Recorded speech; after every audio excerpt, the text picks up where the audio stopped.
నమస్తే బ్రదర్, ఎలా ఉన్నారు? తమిళ విజయ్ దళపతి నటించిన జననాయకుడి సినిమా ట్రైలర్ అయితే వచ్చింది. అది ఒక రీమేక్ సినిమా. అయితే ఈ సినిమాతో ఆయన ఒక రేర్ రికార్డ్ కొట్టాడు. ఏంటంటే ఆయన ఫస్ట్ రీమేక్ సినిమాతో మొదలెట్టాడు, మళ్ళీ రీమేక్ సినిమాతోనే తన కెరియర్కి ఎండ్ పలుకుతున్నాడు. అంటే ఒక సర్కిల్ కంప్లీట్ చేశాడన్నమాట. ఇది ఒక రేర్ రికార్డు. అసలు కనీసం లాస్ట్ సినిమా అన్న ఒక మంచి స్ట్రైట్ కంటెంట్తో రావచ్చు కదా, అది కూడా రీమేక్ సినిమానే తీశాడు. అయితే ఈ సినిమా విజయ్కి ఇక లాస్ట్ సినిమా అనే ప్రచారం కూడా జరుగుతుంది. భగవంతుడి దయ వల్ల అదే నిజమైతే బాగుండు. ఎందుకంటే అసలు ఆ ఓవర్ యాక్టింగ్ మనం భరించలేకపోతున్నాం. ఆయన సినిమాలు ఎలా చూస్తున్నారో ఏమో ఇప్పటికి కూడా అర్థం కాదు. 60 to 70+ ఏజ్లో ఉన్న రజనీ, కమల్ హాసన్ల యాక్టింగే అసలు నెక్స్ట్ లెవెల్లో ఉంటుంది. వాళ్ళ స్టైల్ కావచ్చు, స్వాగ్ కావచ్చు, వాళ్ళ యాక్టింగ్ కావచ్చు, చాలా న్యాచురల్గా చాలా బాగుంటుంది. కానీ విజయ్ తన ప్రతి సినిమాలో కూడా ఎక్కడ చూసినా ఓవర్ యాక్టింగే. అసలు ఎలా చూస్తున్నారో, ఆ సినిమాలకి ఎలా కలెక్షన్స్ వస్తున్నాయో ఏం అర్థం కావట్లేదు. విజయ్కి ఇదే లాస్ట్ సినిమాని ప్రచారం జరుగుతుంది. బట్ నేను మాత్రం తప్పంటాను. ఎందుకంటే రేపు తమిళనాడు ఎలక్షన్స్ కంప్లీట్ అయితే మళ్ళీ సెకండ్ ఇన్నింగ్స్ అంటే ఆయన మొదలు పెడతాడు. ఇక అర్థమైంది అనుకుంటా మీకు. ఎందుకంటే తమిళనాడులో ఆయన గెలిచే ఛాన్స్ జీరో, అస్సలు లేదు. ఆయన గెలిచే ఛాన్సే లేదు. దానికి తోడు కాంగ్రెస్ అనే ఒక ఐరన్ లెగ్ని తన వెంట పెట్టుకొని తన భస్మాసుర హస్తం తన చేతిని తానే నెత్తిన పెట్టుకున్నాడు. ఇక గెలిచే ఛాన్స్ అయితే అస్సలే లేదు. కాబట్టి ఎలక్షన్స్ కంప్లీట్ అయిన తర్వాత మళ్ళీ సెకండ్ ఇన్నింగ్స్ అంటూ మొదలు పెడతాడు. ఆయన సినిమా అనౌన్స్మెంట్ ఖచ్చితంగా వచ్చి తీరుతుంది. గతంలో మనం ఇలాంటివి ఎన్ని చూడలేదు. చిరంజీవి గారు పాలిటిక్స్లోకి ఎంట్రీ ఇచ్చిన తర్వాత మీరు మళ్ళీ సినిమాల్లోకి వెళ్తారా అంటే నెవర్. అసలు సినిమాల్లోకి వెళ్ళే ఛాన్సే లేదు. నా జీవితం ఇక ప్రజాసేవకే, నా మార్గం ప్రజాసేవ అంటూ ఏదేదో భారీ డైలాగులు చెప్పాడు. కట్ చేస్తే 6 నెలలు తిరగకుండానే పార్టీని కాంగ్రెస్లో విలీనం చేసి మళ్ళీ సినిమాల్లోకి రీఎంట్రీ ఇచ్చాడు. ఇక మన జనసేన అధ్యక్షుడు పవన్ కళ్యాణ్ గారిని చూసుకుంటే అజ్ఞాతవాసి సినిమా టైంలో ఇదే నా లాస్ట్ సినిమా అన్నట్టు బాగా ప్రచారం జరిగింది. ఆయన చెప్పలేదులేండి, బాగా ఇలాగే ప్రచారం జరిగింది. ఇక ఆ సినిమాకి ఓపెనింగ్స్ కూడా వేరే లెవెల్లో వచ్చాయి. ఇక ఆ సినిమా తర్వాత మళ్ళీ ఆయన కొంచెం గ్యాప్ తీసుకున్నాడు. మళ్ళీ కంటిన్యూగా అంటే ఎలక్షన్స్ కంప్లీట్ అవ్వగానే మళ్ళీ సెకండ్ ఇన్నింగ్ స్టార్ట్ చేశాడు. కంటిన్యూగా సినిమాలు తీస్తూనే ఉన్నాడు. ఎందుకంటే మీరు ఆల్రెడీ ఇదే మీ లాస్ట్ సినిమాని ప్రచారం జరిగింది కదా, మళ్ళీ మీరు ఎందుకు సినిమాలు తీస్తున్నారంటే నా పార్టీని నడిపించుకోవడానికి నాకు డబ్బులు కావాలి, దానికోసమే సినిమాలు తీస్తున్నాను అన్నాడు. సో కారణం ఏదైనా కావచ్చు, కానీ మొత్తానికైతే ఎలక్షన్స్ కంప్లీట్ అయితే విజయ్ దళపతి కూడా సినిమాలు తీస్తాడు. ఇకపోతే ఈ సినిమా భగవంత్ కేసరి సినిమాకి పక్కా రీమేక్ అంటే ఇలాంటి రీమేక్ కాదు, మక్కి దించి పడేశారు మొత్తంగా. అసలు ఇంకా దీని గురించి ఏం చెప్పాలో కూడా నాకు అర్థం కావట్లేదు. ట్రైలర్ చూస్తున్నంతసేపు నాకు నవ్వాగలేదు. అసలు బాలయ్య స్వాగ్ కానీ, ఆయన స్టైల్ కానీ, ఆయన స్క్రీన్ ప్రజెన్స్ కానీ, ఆయన డైలాగ్ డెలివరీ కానీ నెక్స్ట్ లెవెల్లో ఉంటుంది. అలాంటిది మొత్తం కామెడీ, కిచిడి, క్రింజ్ చేసి పడేశాడు. ఆ ట్రైలర్ చూస్తే అసలు నాకు నవ్వు వచ్చింది. ఇంకో విషయం ఏంటంటే మన స్ట్రైట్ తెలుగు సినిమాలకి తమిళనాడులో థియేటర్స్ ఇవ్వరు. కనీసం వాళ్ళు మన సినిమాలు దేకరు. కానీ వీళ్ళు మన రీమేక్స్ అంటే మన సినిమాని రీమేక్ చేసి మళ్ళీ మనకే డబ్ చేస్తున్నారు. ఆ సినిమాకి ఇక్కడ థియేటర్లు ఇస్తున్నారు. ఇంకో దారుణమైన విషయం ఏంటంటే అనిల్ రావిపూడి సినిమాని రీమేక్ చేసి అనిల్ రావిపూడి గారు తీసిన శివశంకర వరప్రసాద్ సినిమాకి కాంపిటీషన్గా ఆ సినిమాని రిలీజ్ చేస్తే మళ్ళీ ఆ సినిమాకి థియేటర్లు ఇస్తున్నారు. అంటే ఇంకా ఎంత విచిత్రంగా ఉందో ఇంకా మీరే అర్థం చేసుకోండి. తమిళనాడులో మన తెలుగు స్ట్రైట్ సినిమాలని అసలు దేకరు.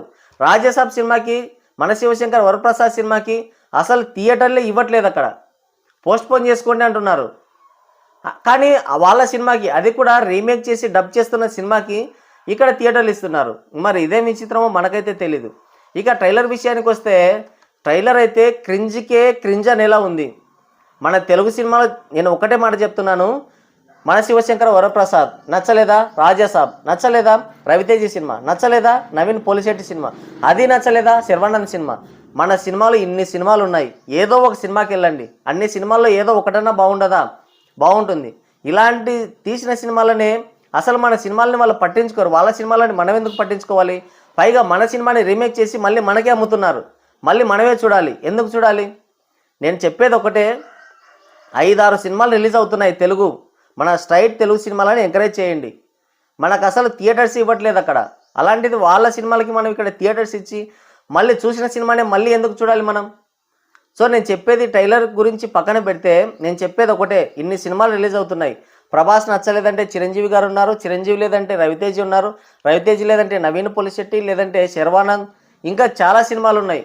మేబీ ఒక 7 సినిమాలు ఏమో ఉన్నాయి అనుకుంటా. ఈ సినిమాల్లో ఏదో ఒక సినిమాని ఎంకరేజ్ చేయండి.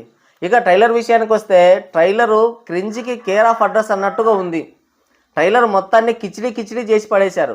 భగవంత్ కేసరి సినిమా అసలు నెక్స్ట్ లెవెల్లో ఉంటుంది. బాలయ్య డైలాగ్ డెలివరీ కావచ్చు, ఆయన స్క్రీన్ ప్రజెన్స్ కావచ్చు, ఆయన హూందాతనం కావచ్చు, ఆయనకి సరిగ్గా సరిపోయింది ఆ cinema. Anil Ravipudi taking and making, Balakrishna screen presence, ఆ డైలాగ్స్ పర్ఫెక్ట్గా కుదిరింది. కథ మొత్తం, శ్రీలీల యాక్టింగ్, ఇవన్నీ కూడా. బాలయ్య తన ఏజ్కి తగ్గ గెటప్ని వేశాడు. ఆ డైలాగ్స్ అంటే తన మాస్ క్రేజ్కి ఏమాత్రం భంగం కలగకుండా కథను నడిపించుకున్నాడు. ఒక ఉమెన్ ఎంపవర్మెంట్ అనే సోషల్ మెసేజ్ని ఇచ్చాడు. సినిమా బ్రహ్మాండంగా ఉంటుంది, చాలా బాగుంటుంది. కానీ ఈ సినిమా చూస్తుంటే అంత తేడాగా ఉంది. అస్సలు భగవంత్ కేసరి సినిమాని, బాలయ్య యాక్షన్ని కనీసం 1% కూడా ఎక్కడ మ్యాచ్ చేసినట్టు నాకు కనిపించలేదు. ఈ సినిమా మొత్తం కూడా అంటే మన సినిమా మొత్తాన్ని, భగవంత్ కేసరి సినిమా మొత్తాన్ని కూడా ఫస్ట్ హాఫ్లోనే ఇరికించినట్టున్నారు.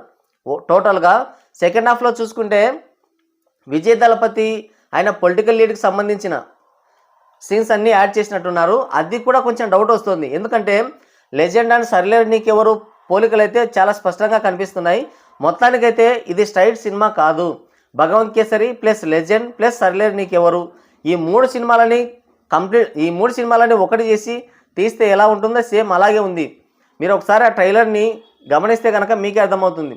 మేబీ ఎక్కువ ఏంటంటే లెజెండ్ సినిమాలో ఉన్న సీన్స్ ఎక్కువ కనిపిస్తున్నాయి. ఆ పొలిటికల్ బ్యాక్డ్రాప్లో ఉన్న సీన్స్ అన్నీ కూడా లెజెండ్ సినిమాలో ఉన్నవే కనిపిస్తున్నాయి. ఇక ఫస్ట్ హాఫ్ అంతా కూడా భగవంత్ కేసరి మొత్తాన్ని దాంట్లోనే ఇరికించేశారు. ఇక ఇంకోటి ఏంటంటే వీళ్ళు రీమేక్ చేశారు, బాగుంది. కొంతమంది ఏం చేస్తారంటే రీమేక్ చేసినా కూడా కోర్ పాయింట్ను అంటే మూల కథను తీసుకొని వాళ్ళకి తగ్గట్టుగా మార్చుకుంటారు. ఇది ఎక్కడైనా జరిగేదే. కానీ వీళ్ళు రీమేక్ చేశారు, సేమ్ టు సేమ్ దించేశారు. స్టోరీ మొత్తాన్ని ఎలా ఉన్నది అలాగే దించేశారు. డైలాగ్స్ కూడా వాడుకున్నారు. ఇప్పుడు అక్కడ మమితా బైజు ఆమె అవి చూస్తే క్యాస్ట్యూమ్స్ అవి చూస్తే సేమ్ టు సేమ్ శ్రీలీలకి ఏవైతే క్యాస్ట్యూమ్స్ ఉన్నాయో అవే క్యాస్ట్యూమ్స్ ఉన్నాయి. ఇంకోటి ఏంటంటే శ్రీలీల పేరు ఇక్కడ విజ్జు పాప, సేమ్ అక్కడ కూడా విజ్జు పాపనే ఉంది. ఇక ఆయన పేరు ఒక్కటి మార్చారు, అది కూడా ఆయన టీవీకే పార్టీకి అనుకూలంగా ఉంటుందని తలపతి వెట్రి ఏదో చెప్పారు, టీవీకే అని పెట్టుకున్నాడు. మొత్తం అంతా యాజ్ ఇట్ ఈస్గా డైలాగ్స్, క్యాస్ట్యూమ్స్, తర్వాత స్టోరీ, ఆ లొకేషన్స్, ఫైట్స్, టోటల్ మొత్తంగా కంప్లీట్గా సినిమాని అయితే దించేశారు. బట్ ఈ సినిమా బాలయ్య చేసిన సినిమా చూసిన వాళ్ళకైతే కనీసం ఒక 1% కాదు, 1%లో 50% కూడా ఎక్కదు. ఆ రేంజ్లో ఉంది ట్రైలర్ చూస్తుంటే. అసలు చూసిన సినిమాకి మనం మళ్ళీ డబ్బు పెట్టి వెళ్ళాల్సి వస్తుందే అని కొంచెం బాధేస్తుంది. ఆ సినిమాకి మళ్ళీ ఇక్కడ థియేటర్లు ఇస్తున్నారు, అది ఇంకా బాధాకరమైన విషయం. ఎక్కడ కూడా అసలు మ్యాచ్ చేయలేకపోయాడు సినిమా మొత్తం. లెజెండ్ సినిమాని, సర్లేరు నీకెవరు, అలాగే భగవంత్ కేసరి, ఈ 3 సినిమాలని ఒక దాంట్లో వేసి మిక్సీలో వేసి రుబ్బి సినిమాని కంప్లీట్ చేశారు. రేపు సినిమా రిలీజ్ అయితే గుర్తుపెట్టుకోండి, 2026లో బిగ్గెస్ట్ ట్రోల్ మెటీరియల్ అవుతుంది ఆ సినిమా. అసలు ఇప్పటికే ట్రోల్స్ అనేవి స్టార్ట్ అయ్యాయి, భయంకరంగా ట్రోల్ చేస్తున్నారు. మనం ట్రోల్ చేయడం కాదు, అక్కడ ఉన్న వాళ్ళే ట్రోల్ చేస్తున్నారు. ఇక ట్విట్టర్ అకౌంట్లో అదే ఎక్స్లో ఎక్కడ చూసినా కూడా భగవంత్ కేసరి అలాగే ఈ జననాయకుడు, ఈ 2 సినిమాలని కంపేర్ చేస్తూ ఆ scene to scene Balayya screen ప్రజెన్స్ని అలాగే ఆయన డైలాగ్ డెలివరీని చూపిస్తూ మరోపక్క ఈయన చేసిన క్రింజ్ మొత్తాన్ని పక్కన చూపించి భయంకరంగా ట్రోల్ చేస్తున్నారు. నాకు తెలిసి 2026లో ఫస్ట్ ట్రోల్ మెటీరియల్ ఈ సినిమానే అనుకుంటా. అసలు చూసిన సినిమానే మనం ఎందుకు చూడాలి? నేను చెప్పేది ఒకటే, మనవి 6 సినిమాలు రిలీజ్ అవుతున్నాయి, 6 మేబీ 7 సినిమాలు రిలీజ్ అవుతున్నాయి. మన తెలుగు సినిమాలను ఎంకరేజ్ చేయండి. మీకు చిరంజీవి గారు నచ్చలేదంటే ప్రభాస్ నచ్చలేదంటే రవితేజ, లేదంటే శర్వానంద్, లేదంటే నవీన్ పొలిశెట్టి, ఎవరి సినిమాలైనా చూడండి. స్ట్రైట్ తెలుగు సినిమాలను ఎంకరేజ్ చేయండి.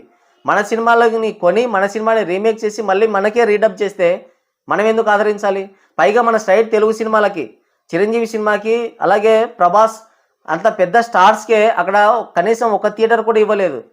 పోస్ట్ పోన్ చేసుకోండి అంటున్నారు. అంటే 10 days పోస్ట్ పోన్ చేసుకుంటే ఇంకేముంది, నా బొంద అయిపోతుంది, సంక్రాంతి సీజన్ అయిపోతుంది. అలాంటి సిచ్యువేషన్ ఉంది అక్కడ. కానీ మనకి మాత్రం నాకు తెలిసి ఈ సినిమాని ఇక్కడ రిలీజ్ చేస్తుంది దిల్ రాజు గారు అనుకుంటా. దిల్ రాజు గారు మాత్రమే ఇలాంటి సాహసాలు చేస్తుంటాడు. ఆయన గతంలో భగవంత్ కేసరి సినిమాకి లియో సినిమాని తీసుకొచ్చి పెట్టాడు, మళ్ళీ వీరసింహారెడ్డి సినిమాకి వారసుడు సినిమాని తీసుకొచ్చి పెట్టాడు. డబ్బింగ్ సినిమాలన్నింటినీ ప్రమోట్ చేసేది, డబ్బింగ్ సినిమాలని రిలీజ్ చేసేది ఆయన మాత్రమే. పైగా వాదిస్తూ ఉంటాడు. ఇంకోటి ఏంటంటే మన తెలుగు స్ట్రైట్ తెలుగు సినిమాలకి థియేటర్స్ తగ్గించి వాళ్ళ సినిమాలకి ఎక్కువ థియేటర్లు ఇస్తుంటాడు. ఇక్కడ నైజాంలో కూడా సేమ్ అదే జరుగుతుంది. అంటే ఆ సినిమాకి థియేటర్లు ఇవ్వాలని ఆయన పట్టుబడుతున్నారు.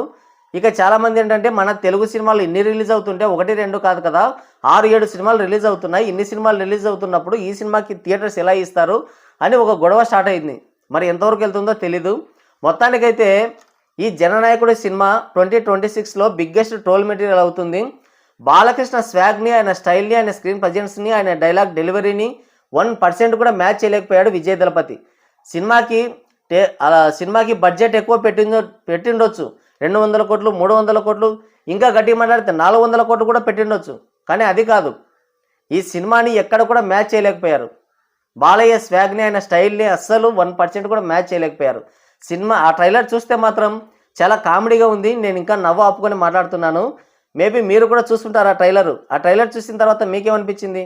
నేను చెప్పింది రైటా కాదా కింద కామెంట్ చేయండి.